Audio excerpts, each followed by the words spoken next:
Et on commence ce feuilleton politique par la réaction de Jean-Luc Mélenchon aux déclarations sur les 35 heures de Manuel Valls. Sans surprise, il a éreinté Manuel Valls et il l'a traité de réactionnaire. La social-démocratie européenne est celle qui est en train de démanteler l'État social qu'elle a elle-même créé dans beaucoup de pays. Et Emmanuel Valls s'inscrit dans ce mouvement général où ce sont des sociodémocrates qui remettent en cause les conquêtes ouvrières. Parce que la diminution du temps de travail et la majoration des heures supplémentaires, c'est une conquête historique du mouvement ouvrier. Jean-Luc Mélenchon qui y pense tout le temps, y compris en se rasant, mais qui ne peut toujours pas se déclarer candidat car il doit encore négocier avec le Parti communiste. Il est obligé de répondre à la question par une pirouette. Écoutez. Si je dois être candidat, ce sera le moment venu. Ça, c'est une vraie réponse politique. Oui, c'est pas mal, je suis assez content. Vous connaissez le sketch de Jean Reno, de Fernand Reynaud. Je connais très bien, voilà. Le fût du canon. Voilà. Ça, c'est de la même veine. Hein. Et oui, c'est ça. Mais que voulez-vous que je fasse? Bien, moi aussi, que j'arrive à survivre. Si je suis candidat, le moment venu. Quoi. Oui, le moment venu. Ça me paraît être la bonne réponse que je peux vous faire. Bon. On va passer aux États-Unis, puisque depuis hier soir, Barack Obama a dit adieu au farniente à l'île d'Hawaï pour rentrer à Washington, où l'attend une opposition républicaine renforcée au Congrès et déterminée.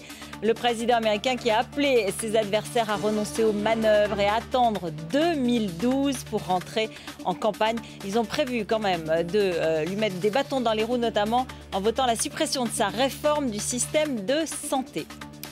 Nicolas Sarkozy serait très remonté contre l'entreprise de publicité, la société Euro-RSCG. C'est cette agence qui en effet conseillé à Laurent Gbagbo pendant la campagne présidentielle ivoirienne et qui lui aurait fait miroiter une victoire facile.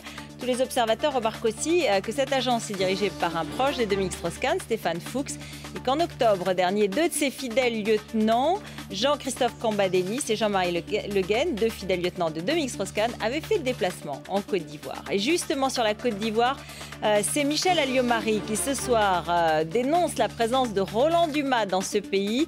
Sur le site 20minutes.fr, elle a jugé que cette présence était pitoyable. L'acteur Georges Clooney dans le collimateur des autorités au Soudan, qui sont même allés jusqu'à le critiquer via le site internet de l'ambassade soudanaise. Pour les diplomates, la démarche de Georges Clooney, qui veut installer des caméras de surveillance sur le Soudan à l'approche d'un référendum sur la partition du pays, eh bien, cette initiative est hollywoodienne et ses intentions n'ont rien à voir avec la recherche de la paix. Écoutez l'acteur.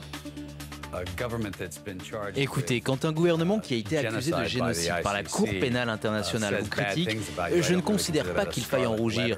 Je me sens très à l'aise. Mais eux, ils doivent être bien en colère pour écrire ces propos sur leur site.